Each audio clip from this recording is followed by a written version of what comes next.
Buenos días, jóvenes. ¿Cómo están?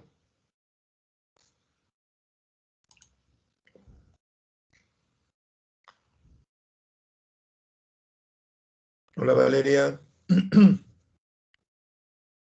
Miguel, ¿qué tal? ¿Cómo está? Buenos días. ¿Qué tal? Estefanía, ¿cómo estás? María Rosario, ¿qué tal? Juan, ¿qué tal? ¿Cómo está? Hoy día vamos a ver un tema que tiene que ver con dos grandes revoluciones, ¿ya? Dos grandes revoluciones del siglo XIX. Aún no comparto pantalla. Y un concepto que apareció en el siglo XVIII y que se popularizó en el siglo XIX, hasta el día de hoy. Uno es las revoluciones liberales y el otro es el nacionalismo, ¿no? Eso que hemos estado viendo hace poco en un candidato a la presidencia, ¿no? Que está tratando de apelar a ello en nuestra decisión de voto, ¿no? El nacionalismo,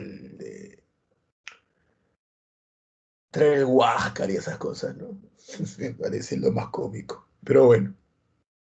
Y la igualdad, ¿no? Lo cerramos esto de que hemos venido haciendo de hace varias clases. Bueno, no lo cerramos, eso se mantiene hasta el día de hoy, pero igualdad, ¿no? Eso que tanto defendieron los ilustrados y que vamos a ver en estas dos revoluciones. Eh, ¿Ya? Y que hasta el día de hoy se sigue manejando, ¿no? Solo para cerrar esta introducción, uf, un ejemplo, lo que ha pasado con este señor y su esposa, el alcalde, ¿no? De La Molina, creo que era, que tuvieron una discusión, parece que llegó a más, una discusión ahí que no debió llegar a las manos y tuvo que intervenir las fuerzas de Serenazgo y policía. ¿Cuál ha sido la crítica que ustedes han escuchado o han leído acerca de ese acto? Y que podríamos decir que hubo desigualdad. Para cerrar esta introducción. ¿Mm? ¿Qué han leído, han escuchado como crítica y que podríamos decir que no hay igualdad?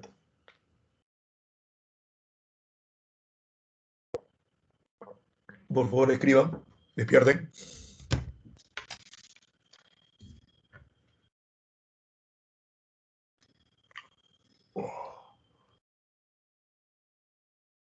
Una de las cosas que yo leí, hola Ángel, ¿cómo estás? Buenos días.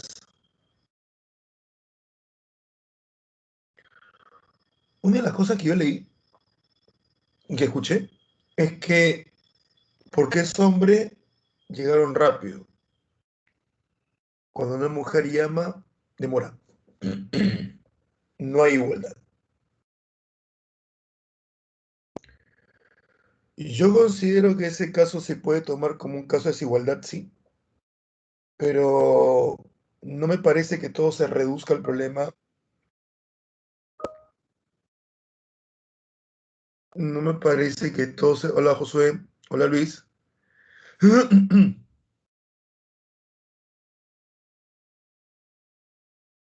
Ya, que todo se reduzca al problema hombre-mujer.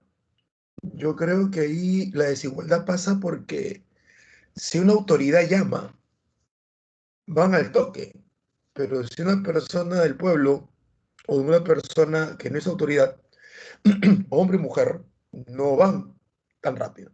Entonces, creo que la desigualdad no pasa por una cuestión de sexo, creo que la desigualdad pasa por una cuestión de autoridad. Entonces, seguimos viviendo una desigualdad, ¿no?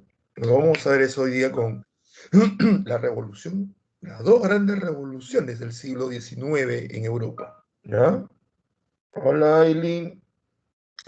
Sí, pues, money, como dice Aileen, ¿no? Money.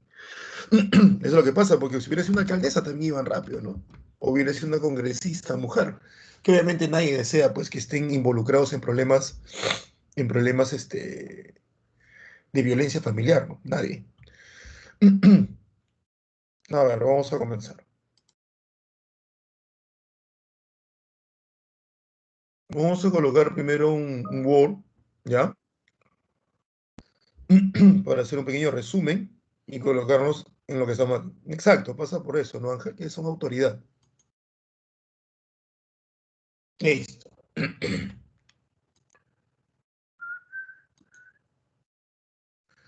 A ver, el último gran resumen de esos temas que uno va viendo que son medio repetidos, que son uno consecuencia del otro, ¿no? Primero, recuerda que en el siglo XVII, bueno, estamos hablando de Francia, ¿no? Francia. En el siglo XVII, Francia presentaba lo que se conoce como el antiguo régimen. Antiguo régimen.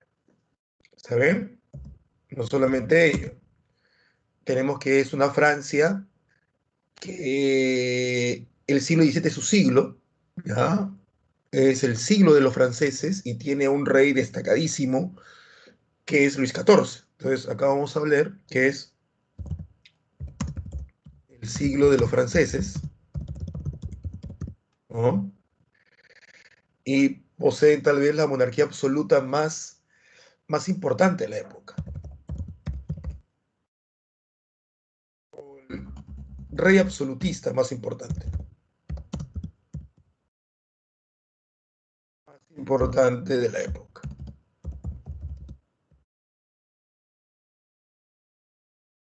Y este no es otro que Luis XIV, el famoso Rey Sol.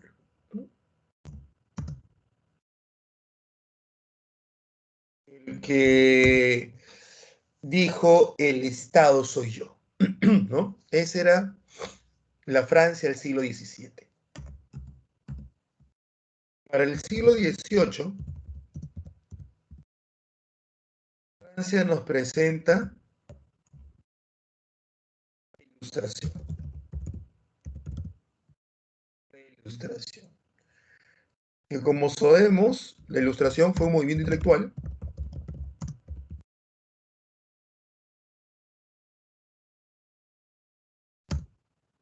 y político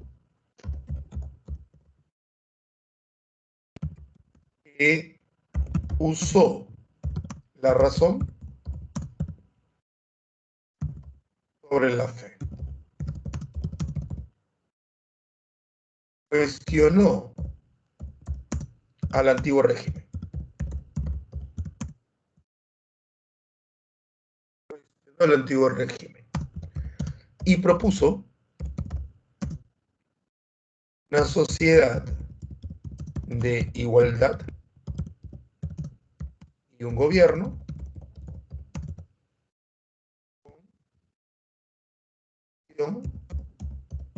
de poderes.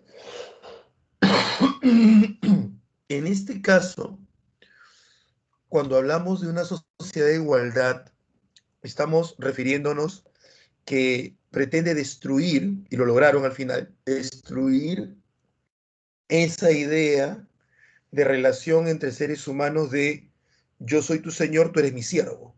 Y cuando hablamos de división de poderes, recuerden que los ilustrados franceses estaban más inclinados a la propuesta monárquica constitucional. Es decir, para la ilustración francesa, la mayoría de ilustrados veía como división de poderes o lo que tú y yo llamamos democracia como una monarquía, pero con participación ciudadana. O sea, es una monarquía que haya un rey, exista un rey, pero que en el poder exista participación de los sectores populares entendidos en esa época donde eran dos grandes divisiones, ¿no? Los nacidos para mandar y los nacidos para obedecer, la nobleza y el alto clero y el pueblo. Entonces, Cuando ellos decían participación de los sectores populares, hacían referencia no a los sectores pobres, hacían referencia a los sectores que tradicionalmente, bajo el antiguo régimen, habían sido vistos como pueblo, por no nacer nobles. ¿Ya? A eso se hace referencia. Los, los norteamericanos, al romper con el rey Jorge III, ellos abrazan la propuesta republicana, que es una propuesta democrática, pero sin rey.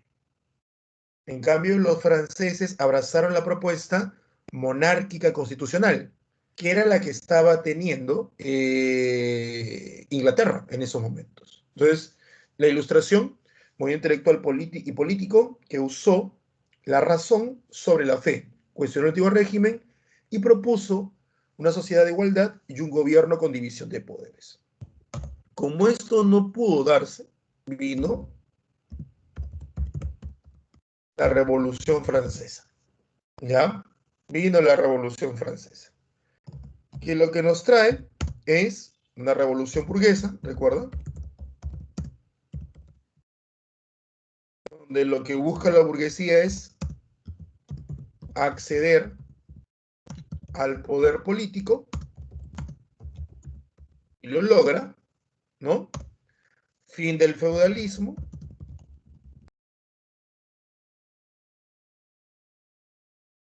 las relaciones feudales. ¿Cuáles serían esas relaciones feudales? La relación, pues, noble-siervo, porque al proponer que todos somos iguales, ya no existe el sustento de esa relación. Yo soy tu señor, tú eres mi siervo, tú naciste para obedecer y por lo tanto tienes que tributarme. Cuando tú destruyes esa propuesta, destruyes esa idea y la replanteas proponiendo una sociedad de igualdad, ¿bajo qué pretexto haces que el siervo o campesino te tribute?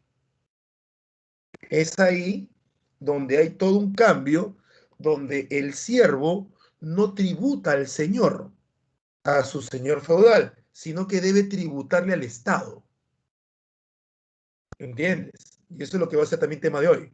El concepto de Estado, no como la figura de un rey, no como la presencia de un sector privilegiado, que eso pareciera que en Perú fuera así.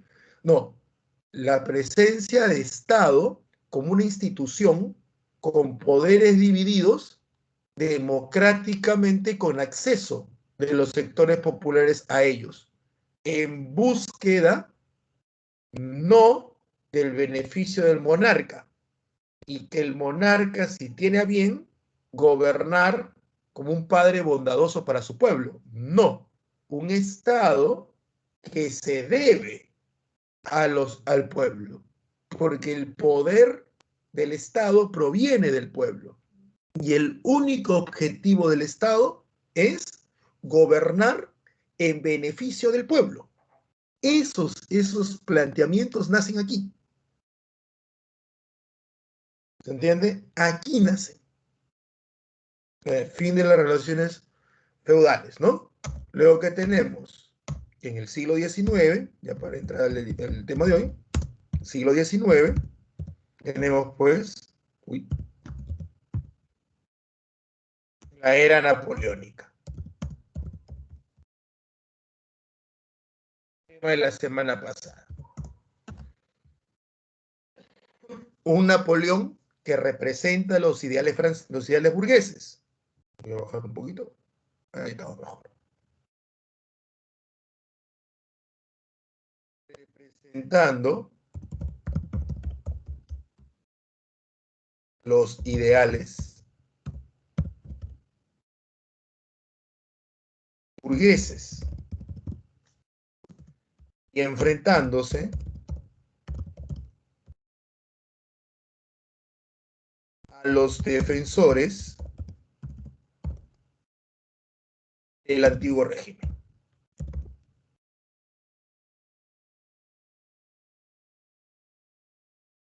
En este caso serían la mayoría de los reinos de la coalición. Ahí lo tienes. Tenemos un Napoleón, puse la tilde mal, representando los ideales burgueses, enfrentándose a los defensores del antiguo régimen. Una vez que Napoleón es derrotado definitivamente en Waterloo, lo que tendremos es la restauración. La restauración. Una restauración que lo que buscó es retorno, el retorno del antiguo régimen.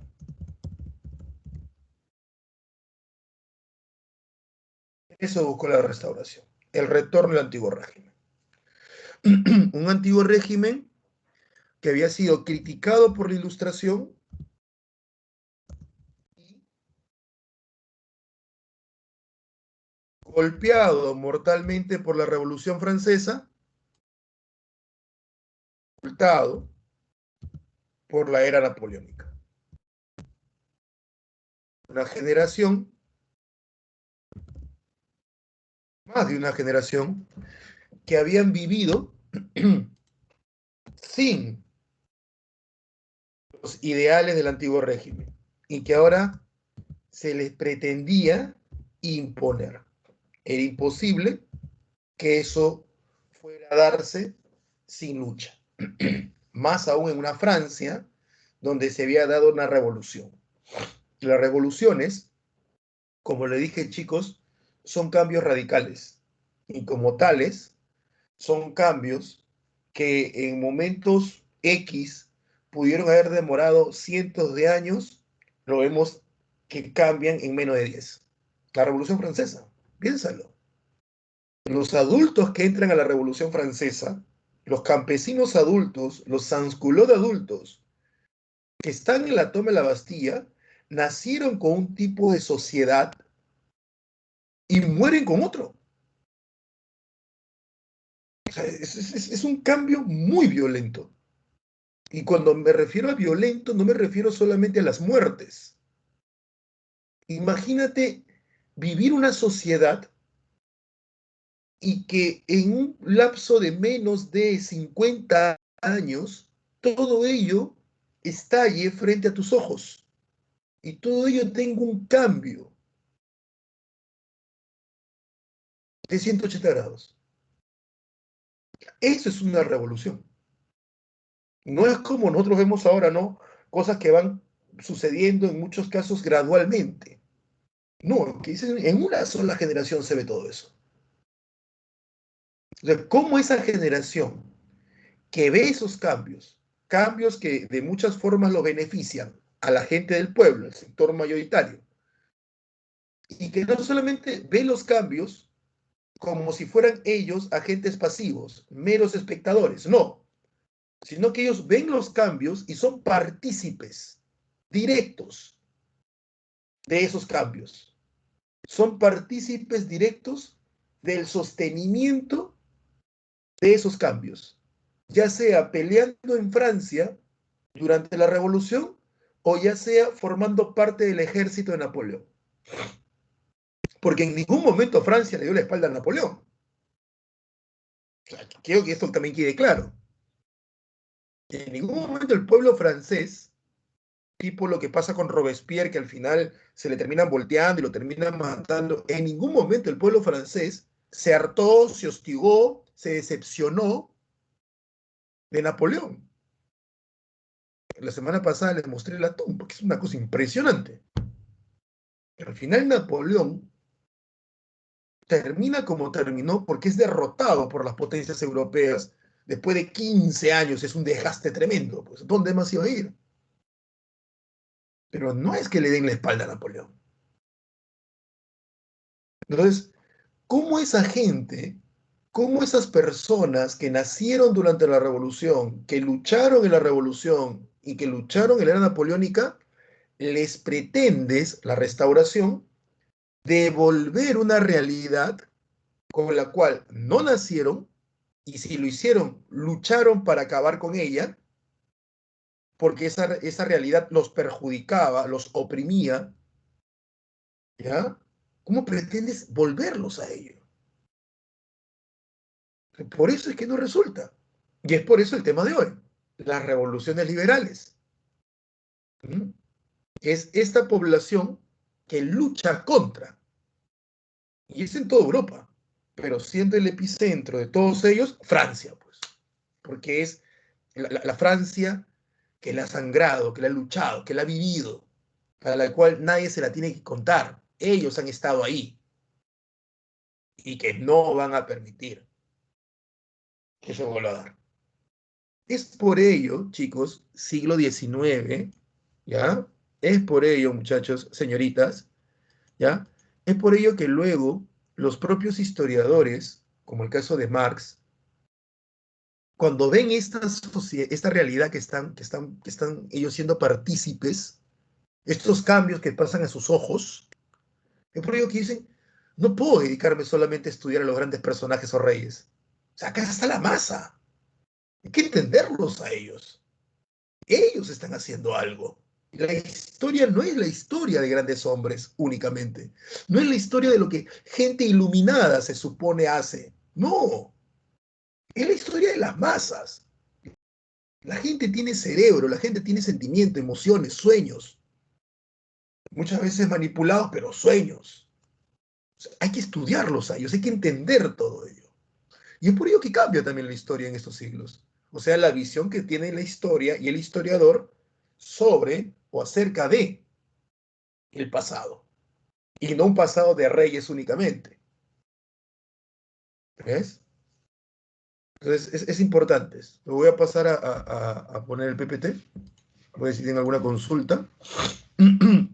Estoy, por favor, en el chat. ¿Tienen alguna consulta, duda? Hágalo saber antes de entrar ¿cómo se llama? Al PPT. ¿Todo bien hasta acá?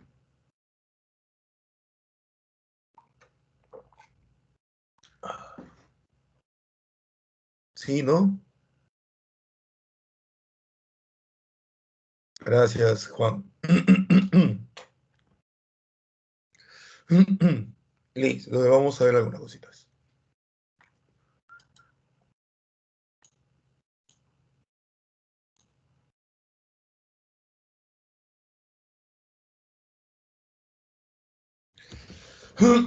Las revoluciones liberales, ¿no? Cuando hablamos de revoluciones liberales, hacemos referencia a revoluciones lideradas por la burguesía. O sea, son revoluciones burguesas. Revoluciones burguesas que vuelven a aparecer porque los logros obtenidos durante la Revolución Francesa y la era napoleónica están siendo amenazados por la restauración. La restauración, ese intento de las monarquías europeas por regresar al antiguo régimen, ponen en amenaza, ponen en riesgo todo lo obtenido. Y es por ello que van a estallar en 1830 y en 1848 dos revoluciones de suma importancia. ¿Está bien? Esa imagen que siempre se pone en los textos sobre la Revolución Francesa no es de la Revolución Francesa, es de la Revolución Liberal de 1830. ¿Ya? Ahora, obviamente, la mujer que ves ahí con el gorro frigio, que fue un símbolo de la Revolución Francesa, símbolo de igualdad, símbolo de revolución, nunca existió esa mujer, ¿no? Esa mujer es un simbolismo. Y permíteme que me tome un tiempo a hablar de este cuadro, ¿ya? Porque San Marcos ha hecho preguntas sobre cuadros.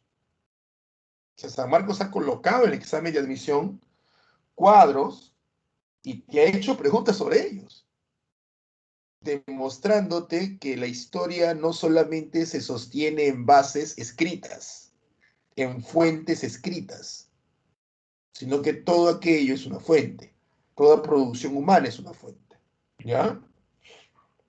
Entonces, lo que tú puedes ver ahí, en primer lugar, en la parte central de todo el cuadro vas a ver la bandera, ¿ya?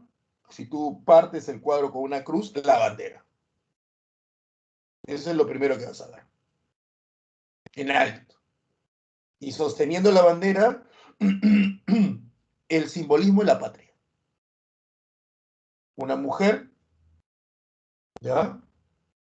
Sosteniendo un rifle, que eso también es muy importante de entender, que es las nuevas armas, no como el que tú ves en la parte inferior izquierda de tu pantalla, que es un tipo que está usando un sable. Este es un rifle, que es propio del simbolismo de los nuevos tiempos, ¿no? Que lleva el gorro frigio, símbolo de la revolución, ¿ya? Y que tiene una característica, que tiene los pechos al aire.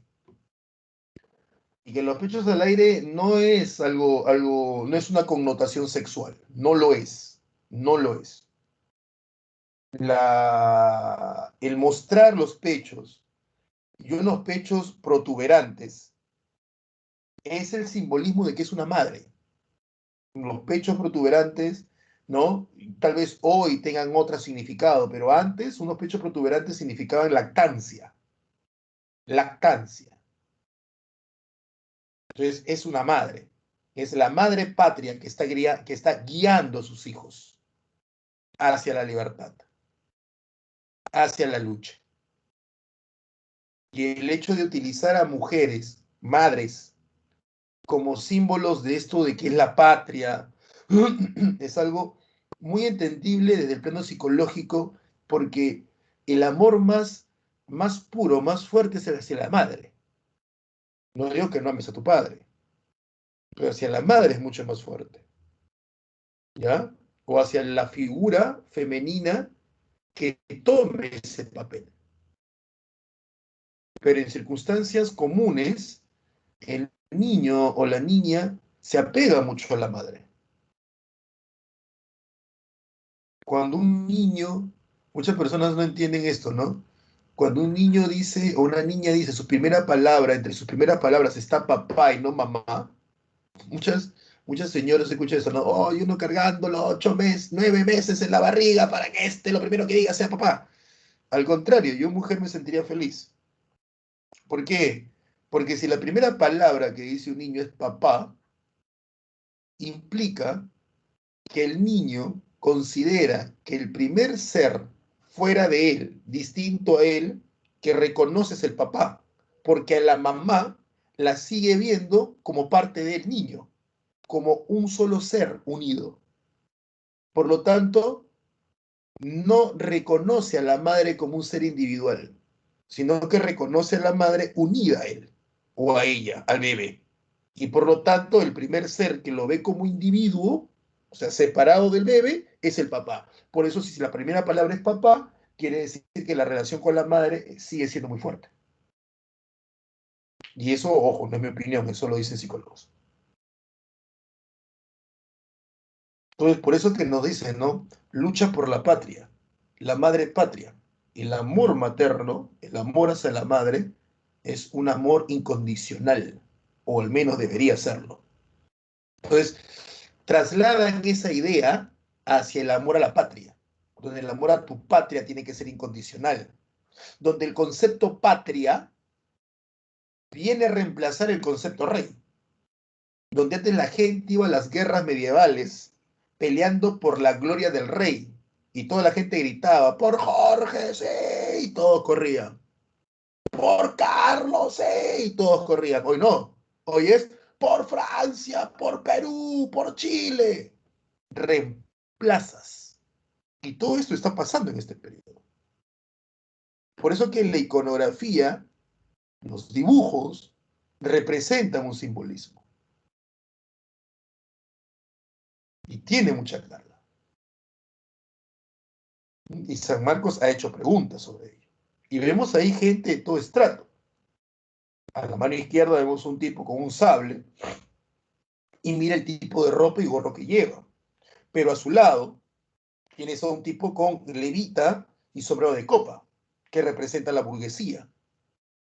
Y al lado de la madre patria, cual si fuera su hijo, un simbolismo del pueblo, un joven que parece un adolescente, casi un puberto, ¿no? y el cuadro está cortado, pero abajo ves un tipo pues caído, pero que mira a la madre patria. Entonces hay que tener también en cuenta eso, ¿no? El simbolismo y la carga que los cuadros van a buscar, porque son de la época, reflejar o representar. Ten en cuenta que es una época donde no hay fotografía, pues. ¿Ya? Y San Marcos ha hecho preguntas sobre ello. Quiero ver si tienen ustedes alguna pregunta sobre ello. ¿Ya?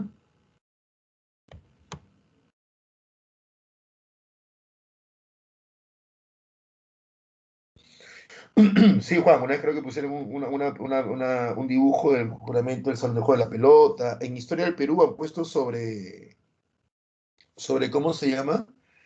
Han puesto sobre huacos o cerámica, ¿no? De cultura pre-inca. Entonces hay que también tener en cuenta eso, ¿no? Entonces ahí te das cuenta que San Marcos no solamente te pregunta fecha, data, pues. No hace esas preguntas. Te pide análisis, comprensión, ¿no? Seguimos.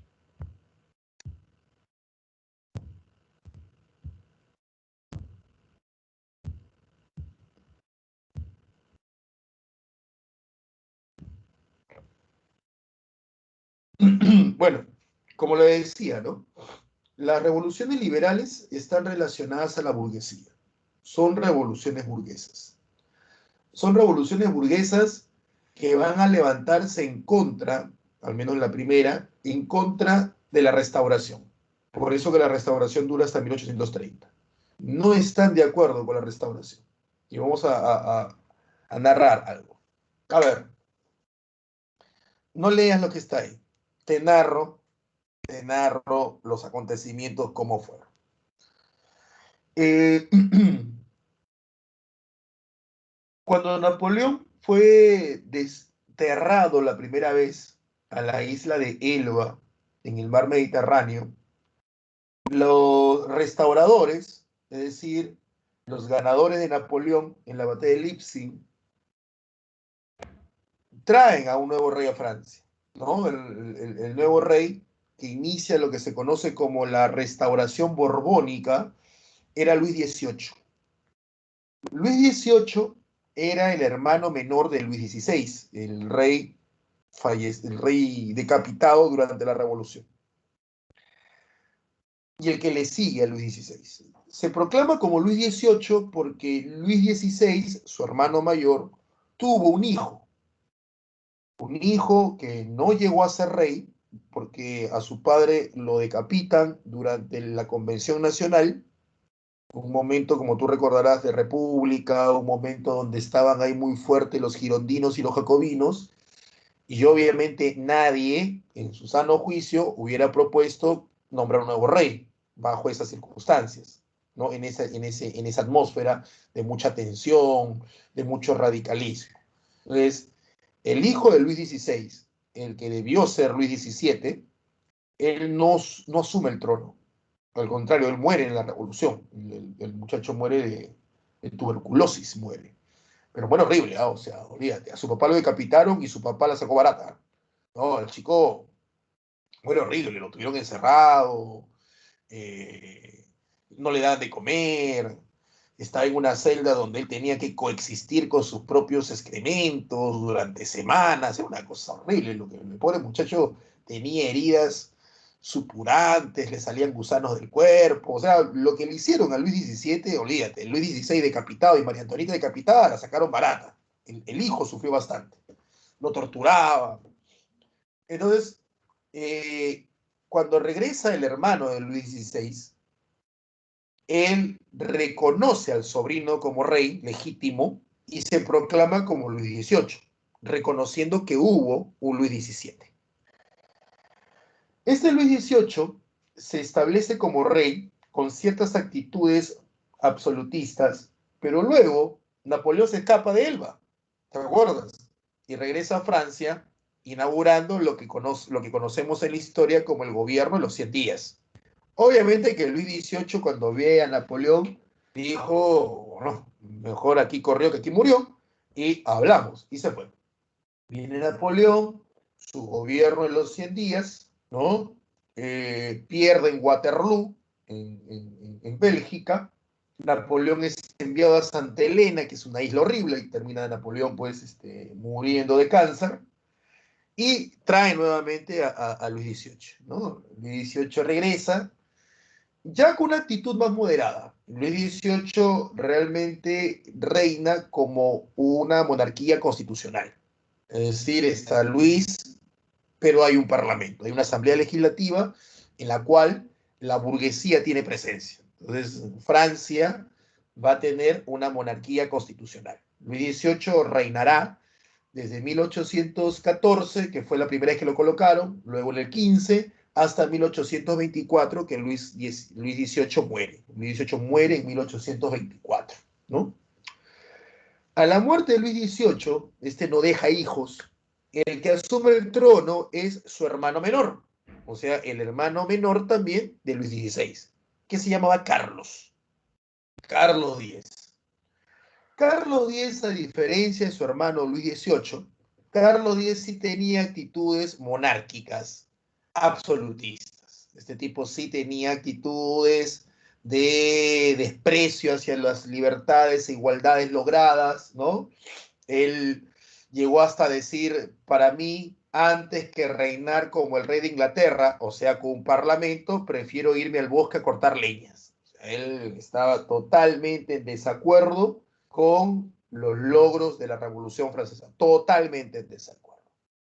¿Por qué elegir a este tipo como rey si Francia tenía una monarquía constitucional con la burguesía en el poder político, específicamente en el poder legislativo? ¿Por qué elegirlo como rey? Porque él es el único varón en línea directa descendiente de reyes. El rey Luis XVIII no dejó hijos. Y porque si tienes poderes divididos, ahí está la ventaja. Te puedes dar el lujo, entre comillas, de tener un rey con ese pensamiento, pero una cosa es que tú pienses así y otra cosa es lo que vaya a suceder, ¿no? Es el punto. Si tienes poderes autónomos, te pueden bloquear ciertas formas de pensar. Eso es lo que a veces piensa la gente rica, los grupos de poder. ¿No? Coloco con Donald Trump, pero en el Parlamento lo bloqueamos, ¿no? Que hable sus tonterías, en el Parlamento lo bloqueamos. Ahí la cosa ya cambia, ¿no? Ahí de acá que él puede decir, de acá que se cumpla es democracia. No es que el presidente diga, y así se va a hacer. Está loco, así no es. Y así se piensa. Ya déjalo que entre pues Toledo, ¿no? Al final que haga sus tonterías y acá el Parlamento, el Banco Central se gobierna distinto, la CONFIEC dice una cosa, y acá la cosa, no te preocupes. Y así hemos tenido presidentes en el Perú también. Ya, ¿quién va a entrar? Entró Alan, ya no te preocupes, lo arreglamos con él, ¿no? Que Ollanta va a entrar, ya, ¿sabes qué? Dile que firme el hoja de ruta. Mi chochera que se baje un poquito los colores, está muy rojito, que cambie, ¿no? De polito rojo a polito blanco, ¿no? Que baje un poquito, ¿no? Porque aquí las cosas son distintas. Entonces, eso es lo que pensaba con Carlos Díaz. Que entre un rey, que diga lo que quiera, ¿no? ¿No? Como dice mi abuelita, habla porque tiene boca. Pero aquí la cosa va a cambiar. Entonces, Francia mantuvo un rey abiertamente absolutista porque él tenía pensamiento absolutista, mas no tenía un gobierno absolutista, ya que el gobierno era una monarquía constitucional donde se elegían pues a diputados, ¿no? Carlos X no solamente tuvo pensamientos absolutistas, sino que se rodeó de absolutistas. Y en ese momento, como monarquía constitucional que era, Carlos elegía a sus ministros, ¿ya? Y Carlos, como rey que elegía a sus ministros, eligió ministros con pensamientos tan radicales y absolutistas como él. Pero el bloqueo era el poder legislativo.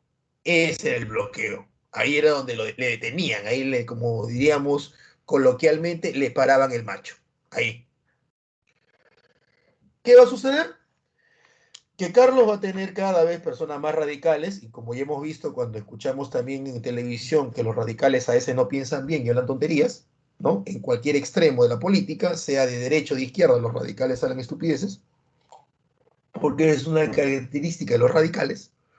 Aquí, nuestro querido amigo Carlos tuvo un ministro llamado Poliñac, que acá lo puedes tú, uy, perdón, acá lo puedes tú apreciar, ¿no? Poliñac. No. Acá está, Poliñac.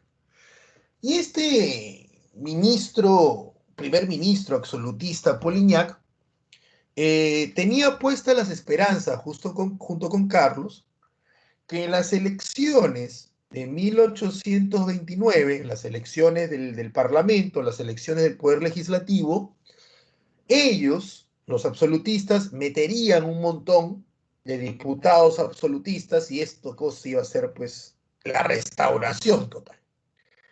No resultó así.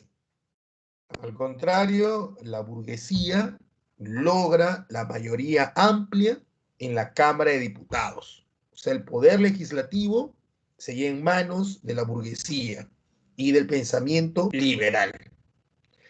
Molestó enormemente a Carlos, ya que se frustró sus sueños de control absoluto.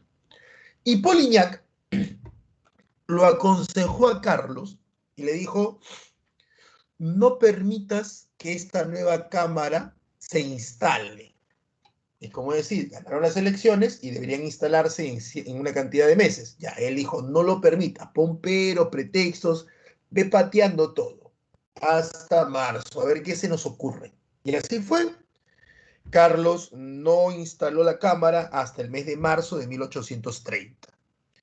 Obviamente los diputados burgueses de pensamiento liberal, o sea, de ideas de igualdad, estaban sumamente molestos porque Carlos innecesariamente prolongó la instalación de la Cámara.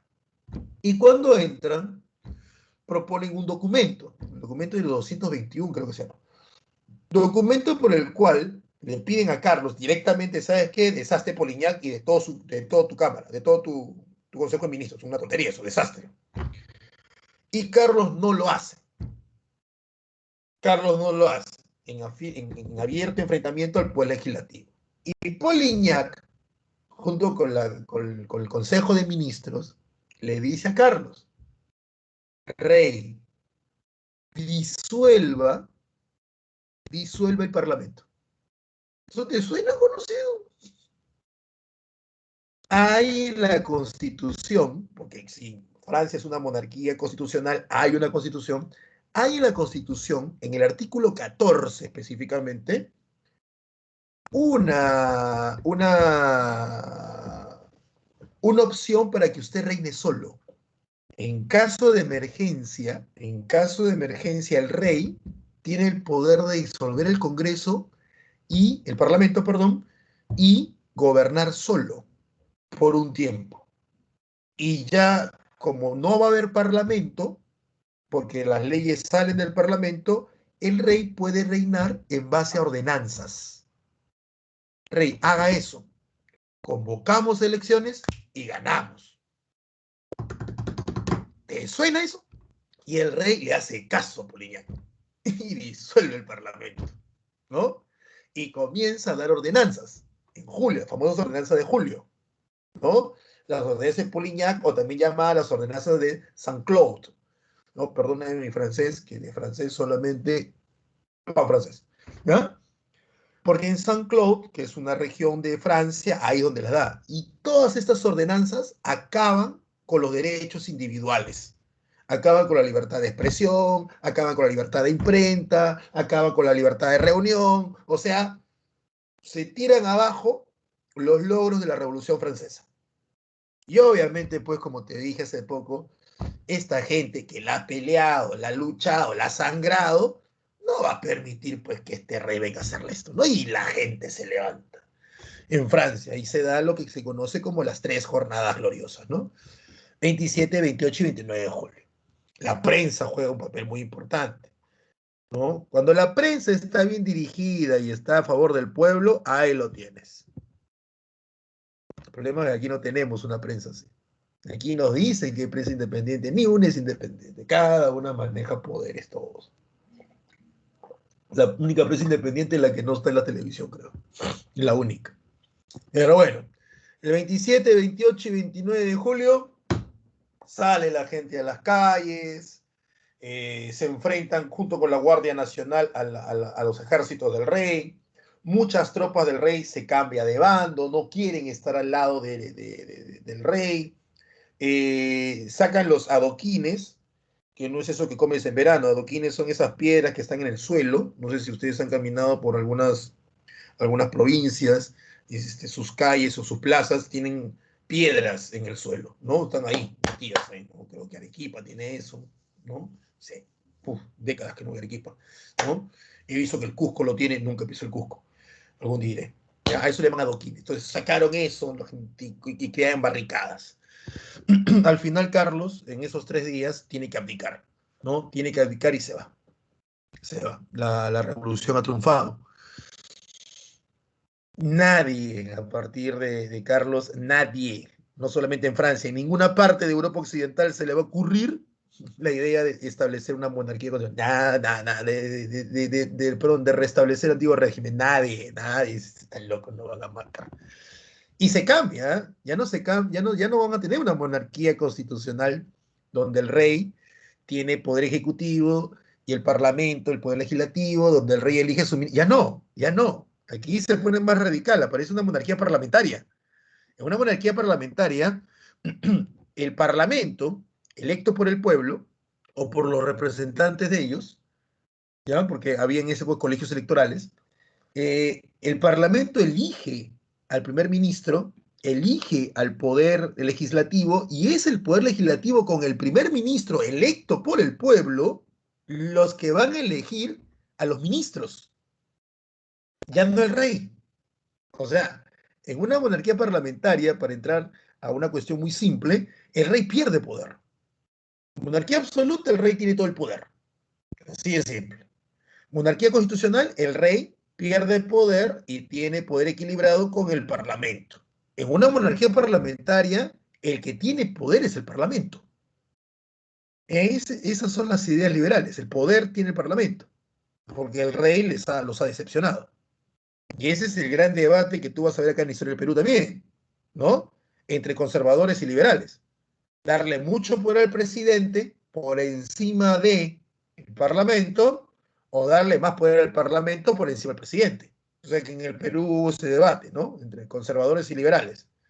Cuando los conservadores ganaban, el presidente gobernaba 6 años. Cuando los liberales ganaban, el presidente gobernaba 4. Hoy somos una república moderada, el presidente gobierna 5. ¿No? Se acaba con esta revolución definitivamente todo intento de restauración. Nadie en su sano juicio en Europa Occidental va a tratar de establecer una monarquía absoluta, mucho menos después de todo esto. Nadie. Pero ojo, soy clarísimo.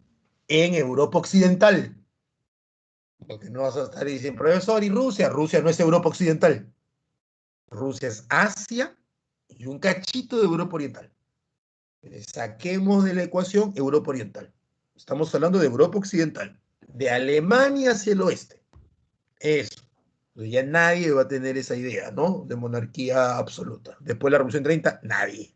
Nadie. Y Francia elige un nuevo rey, que es el que va a editar un cuadro, ¿no? Eligiendo al nuevo rey. Profe, ¿por qué si el rey resultó mal, por qué eligen a otro rey?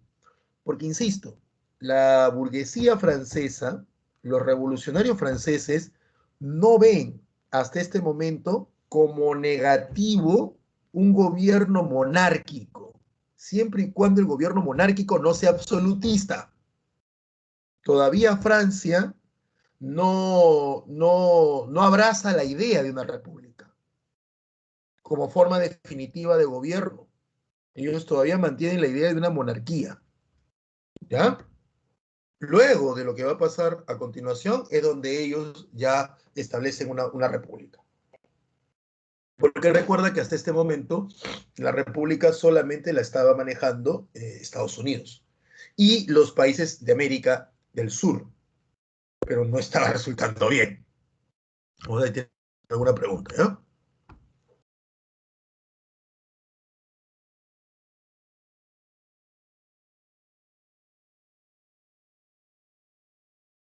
Claro. Y no solamente eso, también es el caso de Vizcarra, ¿no?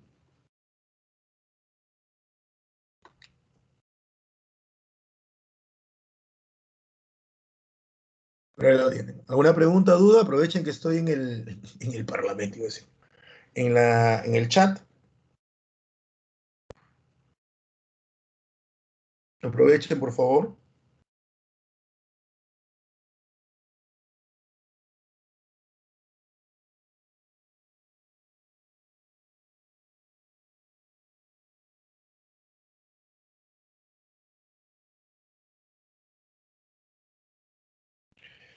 Francia se vuelve república, gracias por la pregunta, Henry. Francia se vuelve república definitivamente a partir de la década del 70 del siglo XIX, cuando, y voy a tratar de llegar hoy día hasta ahí, cuando después del rey Carlos X entra un rey que se llama Luis Felipe I. Y después de Luis Felipe I se establece una segunda república que dura un par de años. Esta segunda república tuvo como, porque la primera república, recuerden, se da durante la Revolución Francesa, cuando el rey Luis XVI se le encuentran pruebas de que ha estado pues dando información a los enemigos y lo meten preso, le hacen un juicio y lo decapitan. Entonces esa convención nacional de 1792 es la primera república. ¿Está bien? La primera república. Luego la segunda república es con el sobrino de Napoleón, con Luis Bonaparte, pero él se vuelve presidente por 2 años y después se da un autogolpe de Estado, por así llamarlo, y se proclama emperador. Entonces habrá lo que se llama el Segundo Imperio Napoleónico, que va desde 1852 hasta 1870, más o menos, donde ya se establece la Tercera República. Y de ahí ya no ha vuelto a haber rey en Francia. ¿No? A partir de la Tercera República no ha vuelto a haber rey. Claro, Marjorie, en una monarquía parlamentaria el rey existe, pero tiene menos poderes. El que gobierna de manera directa es el primer ministro, como tú lo puedes ver en lo que se ha convertido en Inglaterra. En Inglaterra, cuando tienen que ir a la ONU o tienen que ir a organismos internacionales, no va la reina Isabel, va el primer ministro, que es este primer ministro que siempre se me olvidó, Vladimir Johnson, no me acuerdo cómo se llama, Vladimir, no sé, uno queda todo despeinado, ¿te acuerdas? Ya, él es el primer ministro. Y él es electo por las fuerzas del Parlamento. Y el Parlamento es electo por el pueblo inglés. Entonces el pueblo inglés elige sus representantes que van a las cámaras de la Cámara de Comunes y dentro, tanto la Cámara de Comunes como la Cámara de Lores tienen sus partidos y entre ellos el partido que tiene mayor poder, el partido que tiene más peso, el partido que tiene más gente, es el que elige el primer ministro, que será el que va a gobernar Inglaterra. Y esa es la cara visible de los ingleses ante los organismos internacionales. Lo mismo pasa con España. Tienes al rey Felipe, pero España tiene un parlamento electo por el pueblo y es este parlamento, aunque creo que en el caso de España creo que el propio pueblo elige también al primer ministro. No lo tengo bien clara, ¿no? Pero el que representa es el primer ministro. Si ustedes se acuerdan, esa famosa frase, ¿por qué no te callas? Cuando el rey le grita a Hugo Chávez, ¿ya? Si tú te das cuenta, el rey está sentado junto con alguien más, que creo que era Zapatero en ese momento. Él es el que estaba hablando. Entonces, cuando dicen que hable el jefe de gobierno, no habla el rey. El rey está sentado atrás. El que está hablando es el primer ministro de España, o presidente, como le llaman también. Y en lo que estaba hablando el primer ministro de España, el presidente de España, ¿ya? Chávez está interrumpe, te parecía pues esa pelea que se ven en los programas de la señora Laura, y es ahí donde el rey de España, que estaba atrás, le grita, ¿por qué no te callas? Pero no estaba hablando el rey de España, porque él no es el jefe de gobierno. Entonces, esas son monarquías parlamentarias. Tienes a un rey o una reina, ¿ya? Tienes a un rey o una reina, pero tienes un primer ministro. o presidente, como algunos lo llaman, como el caso de España, que es electo por el pueblo o electo por los elegidos del pueblo. En cambio, en una monarquía constitucional, el rey representa como cabeza, pero tiene un parlamento. Esa es la diferencia. ¿Se entendió? Si Francia fue el primer país europeo en ser república, sí. Pero ojo, tengan cuidado, ¿eh? República desde el punto de vista de la democracia moderna. Hay una cámara que se ha activado. Melissa, tu cámara se ha activado. Y estamos viendo la patita de un conejito. O de un osito.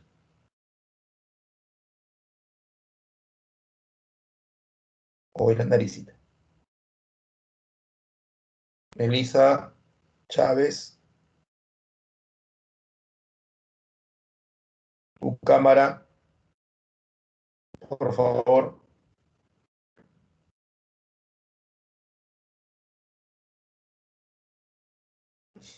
Sí, lo que me preocupa es que así comienza la película de terror.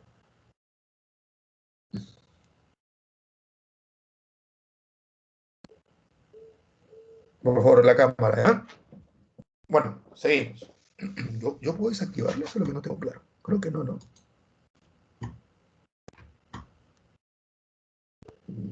No,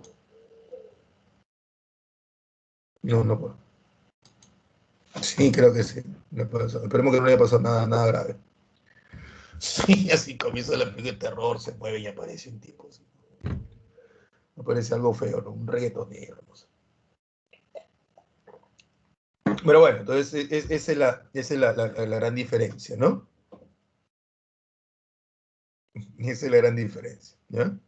Lo que me enseña es que no me puede escuchar. Yo pensé que todos estaban escuchando. Vamos a volver Perdóneme que me tome este tiempo, pero no desconfío de ustedes, ¿no? Pero no quiero que mientras yo esté compartiendo pantalla pueda salir algo que no sea de buen gusto, ¿no? Entonces prefiero quedarme un ratito aquí. Vamos a volverla a llamar. Melissa Chávez, ¿me escuchas? Señorita Melissa, su cámara está encendida, por favor apáguela. ¿Ya? Gracias, Melissa, gracias. Gracias, Melissa. No solamente por nosotros, también por ti. Quién sabe, tú piensas que no tienes la cámara encendida y obviamente pues puedes, no sé, ¿no? Gracias, Melissa. Gracias. Seguimos. ¿Qué más? Seguimos. Entonces, seguimos con la narración de los hechos. Ahora, uno dirá, profe, listo, acabaron con la restauración. Ya nadie, o como tu flaco el piraña te dice, nadies, ¿no? Nadies, porque dice nadie es uno, como son más de uno, son nadies, ¿no? La nada en plural. Ya, nadie va a volver a restaurar el antiguo régimen. Genial, así que los ideales revolucionarios burgueses triunfaron. Sí. ¿Por qué hay otra revolución? ¿Que ya le encantó la revolución o lo agarraron de hobby? ¿Qué cosa? Tan estresado. Ah, una revolución, una revolucioncita más. Ya dale una, no. ¿Qué es lo que sucede? A ver, cuando los franceses revolucionarios de 1830 acaban con el gobierno de Carlos X, restablecen la monarquía, obviamente, porque ya te dije, ellos veían la monarquía como una forma de gobierno, siempre y cuando no haya el gobierno, control absoluto del poder, pero establecen como rey a un primo de Carlos, ¿ya? Un primo de Carlos. O sea, Luis Felipe no era de la casa Borbón, Luis Felipe era de la casa Orleans, y la casa Orleans es como los primos de los Borbones. ¿Está bien? ¿Por qué eligen este tipo? Este primo de los reyes fue primo de de Luis XVI, del XVIII y de Carlos. Él, desde muy joven, había mostrado ideales burgueses. Desde muy joven había dejado la pompa, o sea, la vestimenta propio de la monarquía, de los nobles, y se vestía más como un burgués. No solamente eso, él es de los pocos que en los estados generales, de los pocos nobles, y mira, no estamos hablando de cualquier noblecillo provinciano, estamos hablando de un noble pariente directo del rey, de la monarquía. Pero él desde muy joven, desde los estados generales, él tenía simpatía por el tercer estado. Él va a tener simpatía por el tercer estado, él va a formar parte de la Guardia Nacional, ¿ya? Él va a estar a favor de la burguesía durante la Asamblea Constituyente, tanto así que le llamaban el noble burgués, le llamaban a él. El noble burgués no porque fuera un burgués ennoblecido, sino porque era un noble aburguesado, en el buen sentido del término. Porque la palabra burguesado también tiene un mal sentido, que es aburguesado quiere decir relajado, ¿no? Que te tiras panza arriba, ¿no? No, noble aburguesado en buen sentido, de que él deja de lado los pensamientos de antiguo régimen y él está, esta es la opción. Él estuvo ahí, él formó parte de los ejércitos, Luis Felipe, él estuvo peleando a favor de la revolución en estas guerras que hubo contra Austria en, 1800, en la Asamblea Legislativa. Pero la cosa cambia para él cuando en la Convención Nacional matan a su primo, o sea, al rey. Cuando matan al rey y ve que se están instalando en el poder los jacobinos, dijo, uy, esto no pinta bonito, ¿no? Entonces, ¿sabe qué, papá? Aquí arrancamos porque los radicales están tomando el poder. ¿Sí? Él se va a Inglaterra. Cuando se restaura la monarquía con Luis XVIII, Luis Felipe regresa. Y Luis Felipe regresa y va a estar a favor de la monarquía de Luis XVIII, en contra de la monarquía de su otro primo, Carlos X, porque Luis Felipe de Orleans, vuelvo a insistir, él era pues totalmente opuesto a los regímenes absolutistas, totalmente opuesto. Cuando sacan a Carlos X, dentro de la línea sucesoria para rey, dentro de ese grupo cerrado, y que estuviera acorde con el pensamiento revolucionario, era Luis. Entonces, por eso que la burguesía lo coloca como rey. Entonces, él se vuelve rey, el rey de los franceses se hace llamar él, ¿no? Lo llaman el rey burgués por la forma de pensar, lo llaman el rey ciudadano porque tiene esta idea de respetar los derechos igualitarios, ¿no? O de igualdad. El rey de las barricadas también lo llaman, ¿por qué? Porque él fue el rey que sale de esta revolución del 30, la revolución de las barricadas, como también la llaman. El rey de julio también lo llaman, porque fue en julio de 1830 que se dio la revolución que lo coloca él, ¿no? Que lo coloca él como rey. Y este hombre, durante los 18 años que tuvo de reinado, de 1830 a 1848, Francia va a destacar económicamente. Francia va a tener un desarrollo económico más que interesante.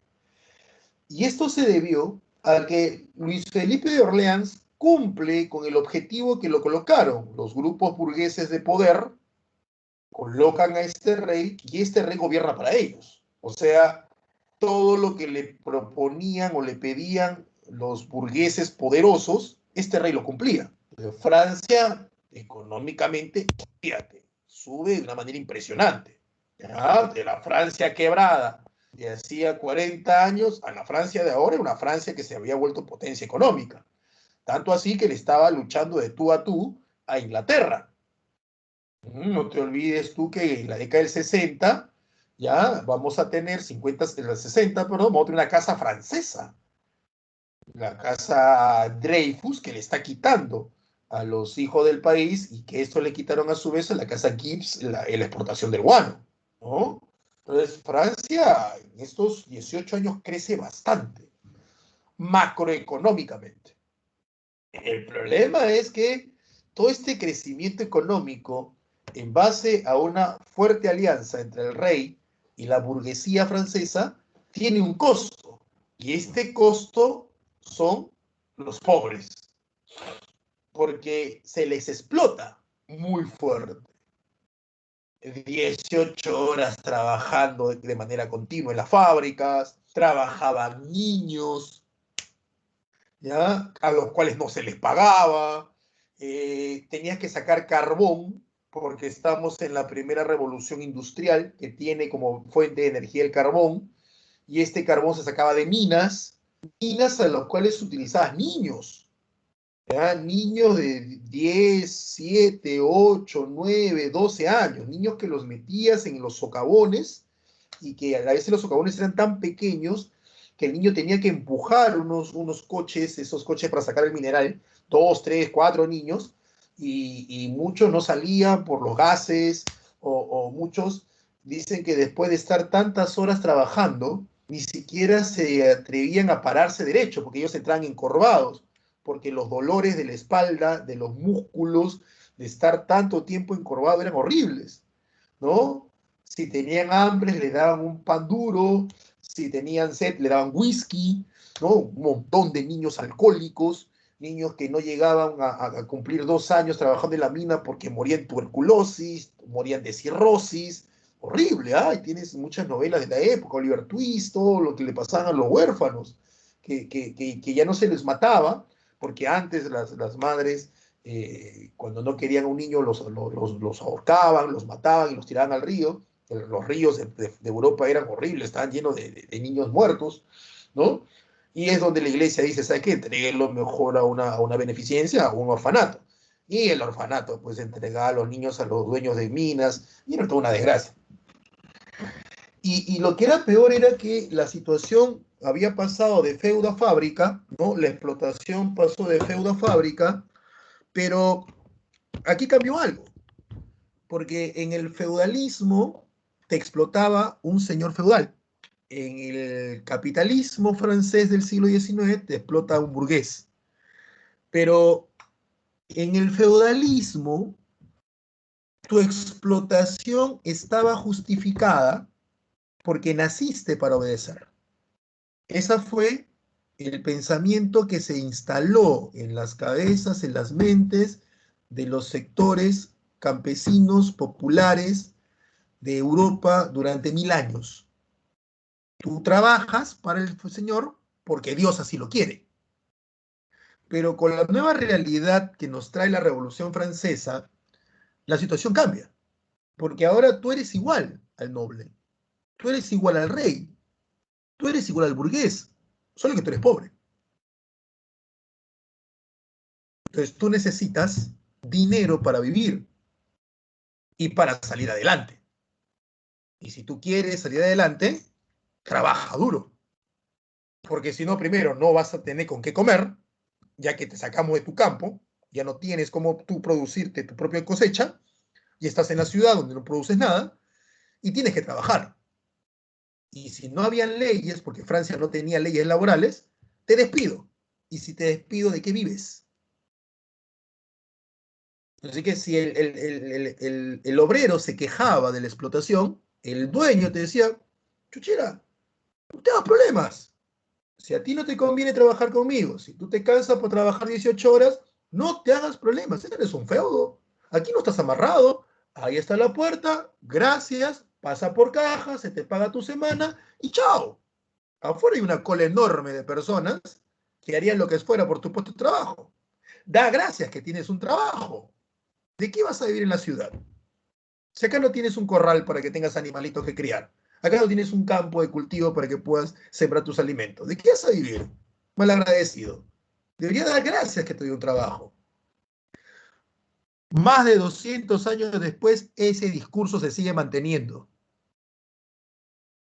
Entonces, el obrero se queda a trabajar, pero el discurso que le han dado, que es muy real de qué va a vivir, hace que él se vuelva copartícipe o cómplice de su propia explotación. Porque ya no tienes en la cabeza al menos el aliciente de que un poder superior, supuestamente Dios, había hecho esto, que sabemos que es falso, ¿no? O sea, que Dios no lo había hecho. Que supuestamente Dios había querido que tú nacieras para obedecer, al menos tenías un aliciente, tenías algo en tu cabeza que te decía, bueno, esto no depende de mí, Yo ya nací y esta sociedad es así porque Dios de alguna forma quiere que así sea y sé que al final iré al cielo. Ahora no.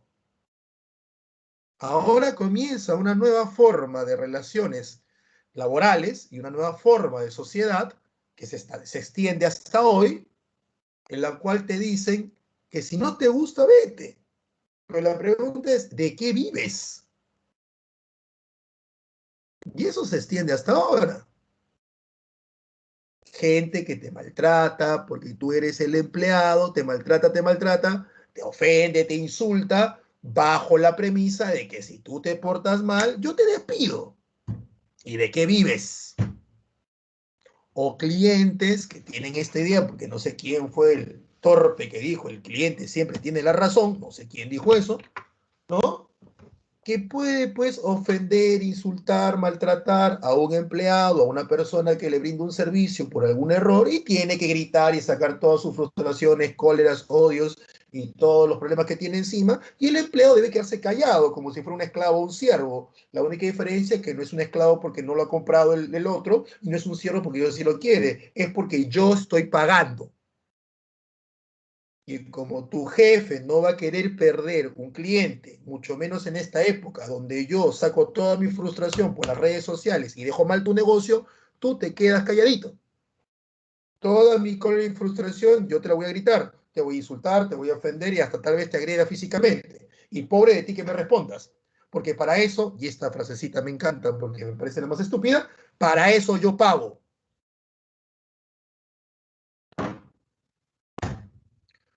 Uno paga para recibir un buen servicio. Uno paga para recibir una buena mercancía. Uno no paga para ofender, porque uno tiene el derecho de un buen servicio. Cuando yo pago, tengo el derecho de recibir un buen servicio. Cuando yo pago, tengo el derecho de recibir una buena mercancía. Lo que nunca tengo es el derecho de insultar, porque junto con mi derecho de tener un buen servicio y una buena mercancía, tengo el deber de respetar a las personas. Eso también está junto, así, de la mano, mellizos son. Dos caras de una misma moneda. Lo que pasa es que la gente se le metió en la cabeza derecho, derecho, derecho, derecho, y nunca deber. Por eso es que estamos como sociedad. Y esta gente era explotada, maltratada. Entonces aparece una burguesía pequeña, que son los médicos, los abogados, los profesores, que dicen, oye, ¿qué fue? Luchamos tanto en la Revolución Francesa, en la era napoleónica, en la Revolución del 30, buscando igualdad, igualdad, igualdad, y al final no lo hemos logrado porque siguen maltratando a esta gente. Ya no es en el feudo, ahora es donde, en las fábricas. Entonces, la burguesía, la pequeña burguesía, le reclama a los millonarios, a la gran burguesía, ¿qué pasó? Tú dijiste que la cosa sería mejor, mejor para el pueblo. Ellos son el pueblo. La cosa ha sido mejor para ti, para los ricos. Entonces, aquí comienza una nueva lucha, donde la antigua lucha revolucionaria era la burguesía como clase social representando a un nuevo modelo, el capitalismo, luchando contra la nobleza, reclamándole a la nobleza. Pero ahora la burguesía ha tomado el poder que la nobleza ha dejado, ha tomado la posición de poder con un nuevo discurso, con una nueva sociedad, pero ha tomado el poder. Y ahora otros le están reclamando lo mismo que la burguesía le reclamó a la nobleza, pero ahora le están reclamando a la alta burguesía. O sea, a los nuevos instalados en el poder. La diferencia es que cuando la burguesía lo reclamó en 1789, eran revolucionarios. Cuando ahora se les reclama a ellos, porque no han cambiado gran cosa, ahora eres criticón, rojo, ¿me entiendes? Alborotador, pero si al final el reclamo es el mismo. Tú lees a Rousseau, a Jean-Jacques Rousseau, y tú lees a Marx, y Marx tiene mucho de Rousseau. Marx tiene mucho de Rousseau. Mucho. La diferencia, Rousseau lo escribió a mediados del siglo XVIII contra el antiguo régimen. Revolucionario, padre de la democracia. Marx lo escribe a mediados del siglo XIX contra la burguesía. Maldito, agitador, terrorista. Pero sí es el mismo reclamo. ¿Y por qué es el mismo reclamo? Porque quien cambió de poder no hizo más cambios en beneficio de la gente pobre. Es el mismo reclamo. Por eso les decía, democracia liberal y socialismo son hermanos, porque son hijos de la misma madre, la Ilustración. Y los dos reclaman lo mismo, en el fondo. En el fondo. En las formas las cosas han ido cambiando. Por eso se dice que en esta revolución hay socialistas, pero socialistas no de Marx, sino franceses, que al final le reclaman a Luis Felipe. ¿Y qué fue? ¿Qué pasó? Y es por eso que Luis Felipe termina yéndose. Y eligen como presidente a Luis Bonaparte. ¿Ya? Y Luis Bonaparte entra al poder, pero después traiciona a los que lo llevaron y se vuelve emperador. ¿Se entiende? Entonces, esta es la gran revolución. ¿Y esta revolución qué se logra? Bueno, que Francia ya no tenga raíz, ahora va a tener un emperador, y que se establezca el voto universal, ¿no? Este es un plus que les he dejado, que la próxima semana lo voy a explicar. No debía estar aquí, pero así soy yo, buena gente. Este es un plus, nacionalismo, que lo veremos la próxima semana, ¿ya? No está dentro del temario, por si acaso. No es que, profe, esto le falta hacer, no. No está en el temario, pero yo lo voy a hacer la próxima semana, ¿ya? No está en el temario por si acaso, ¿ya?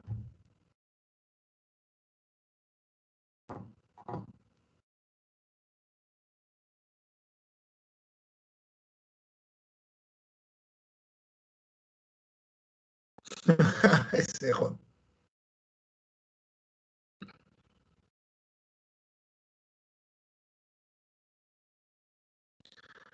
Claro, al final las ocho horas son un logro del socialismo, porque los socialistas son los que dicen pues que se debe trabajar 8 horas, estudiar y relajarse 8 horas y descansar 8 horas, ¿no?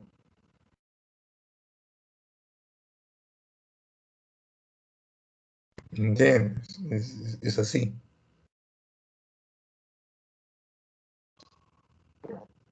Ellos son los que logran esa actitud. Ahora un ratito, vamos a buscar las preguntas para resolverlas, ¿ya? Y de ahí pasas a tu,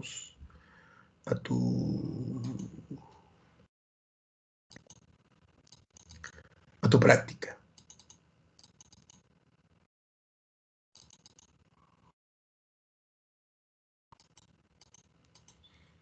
Ahí les he dejado preguntas sobre unificaciones nacionales para que repasen eso. Es muy interesante, lo voy a utilizar la próxima semana, ¿ya? Recuerden que las tareas no necesariamente tienen que ir ahí.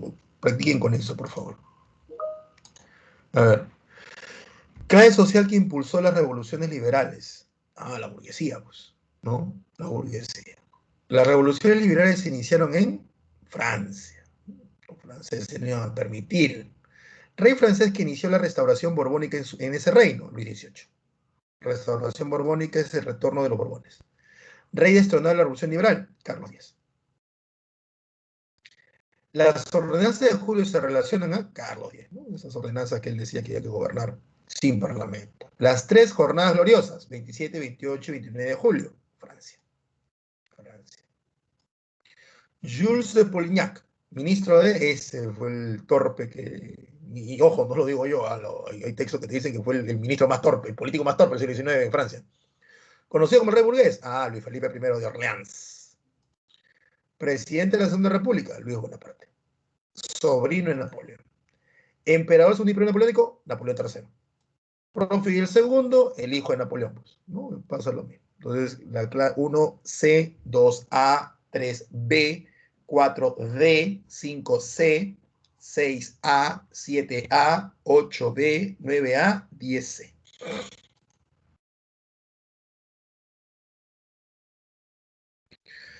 Lo que pasa es que en la igualdad es en teoría, ¿no? En teoría. Eh, el problema con la igualdad es que para que la igualdad se establezca dentro de nuestras cabezas, tanto el proyecto ilustrado como el proyecto democrático, como el proyecto socialista, se basa en educación. Y, como le he dicho más de una vez, no es la educación de saber sumar, restar, multiplicar, sacar raíz cuadradas, no. Es la educación partiendo de la propia casa. Es la educación partiendo de la sociedad. Entonces, cuando uno habla de un cambio en la educación, no es un cambio en el colegio, no es solamente un cambio en el colegio, no es solamente un cambio en los profesores, es un cambio en la sociedad. Todos estos proyectos democráticos que yo estoy, me parece genial, y todos estos proyectos también que salen del socialismo, tienen una base, que es la educación. Entonces, ¿cómo le puedo yo pedir a una sociedad que no sea corrupta si no les he enseñado derechos y deberes? Si al final el nuevo amo ya no es aquel que compró un esclavo o aquel que por derecho divino nació para mandar, sino es aquel que tiene dinero y cree que ello le permite ofender, maltratar a todos aquellos que no lo tienen. Antes el insulto eres esclavo, luego eres siervo, ahora insultos como muerto de hambre, mira cómo vistes, eres pobre. Entonces, no es posible que nos reduzcamos a eso, pero eso cambia si es que hay educación. Y la educación no pasa por solamente un colegio que te enseñe todas las materias. No pasa por tener un título universitario, porque si te deformaron en sociedad, en casa y en colegio, el título no te va a cambiar eso. Serás un tipo con maestría, doctorado, PhD, pero seguirás siendo un cretino o una cretina,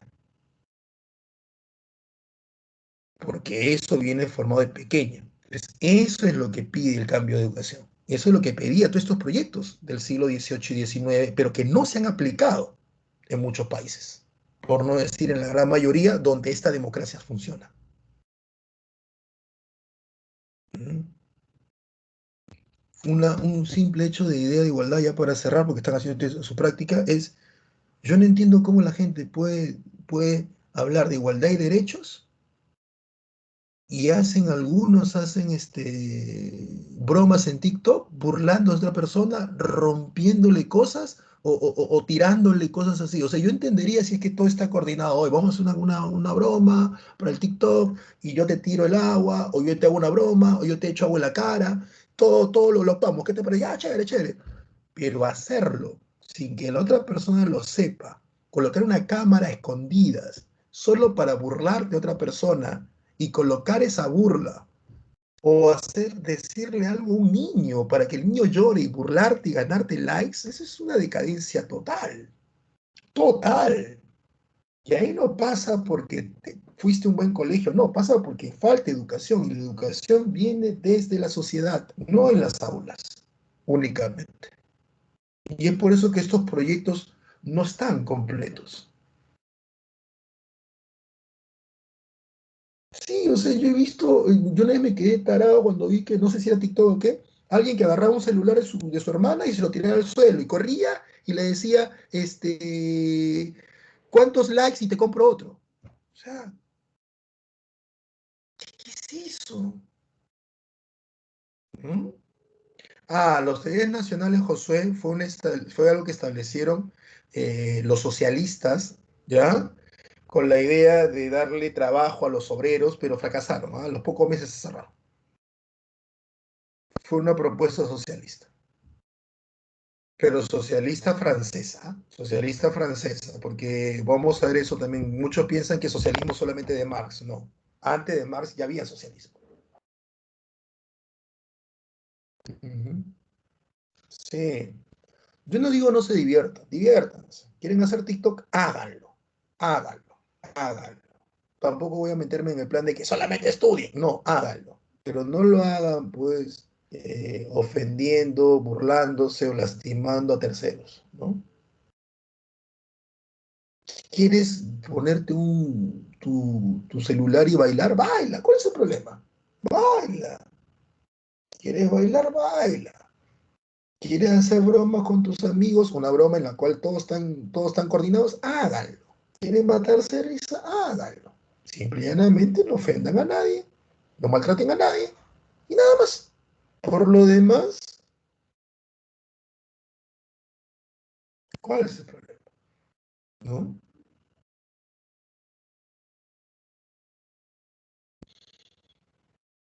Exacto, Teresita.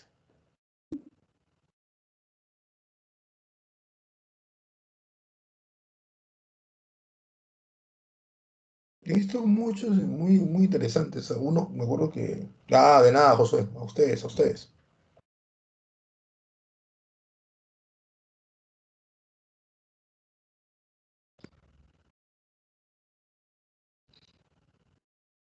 ¿Verdad? Los que van saliendo pasen un. Bueno, lo que son cristianos. Y no sé si la palabra es celebrar. Semana Santa, pasen un bonito fin de Semana Santa, ¿ah? A ti, milagros, ¿no? Vean películas, aquellos que quieran reflexionar, háganlo, ¿no? Tómense una pausa, replanteen algunas cosas.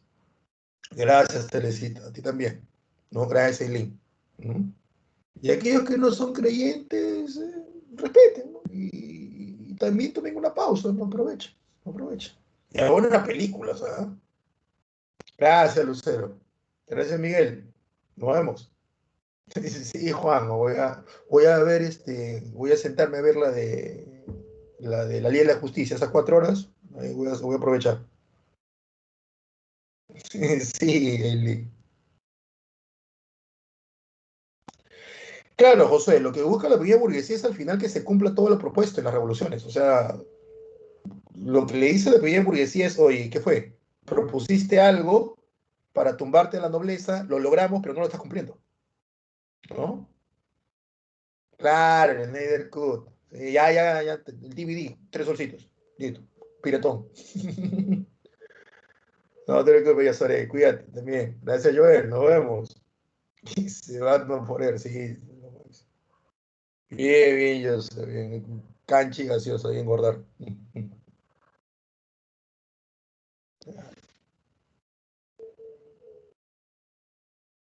Estoy viendo esa y.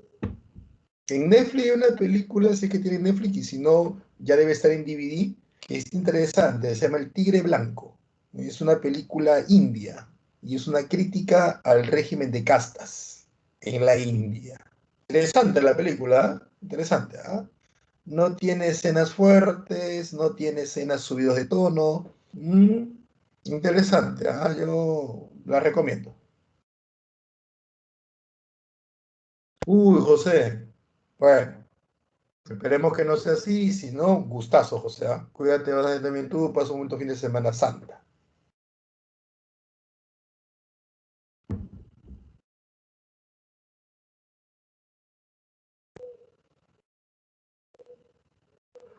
Ah, ya, ya, ya, sí, sí. Gracias, María, gracias. Las clases son buenas, siempre con la participación de ustedes, obvio, ¿no? Bueno, chicos, ahí nos vemos. Voy a tomar el desayuno. Cuídense bastante. Hasta la próxima semana. Chao. Pasen un bonito fin de semana.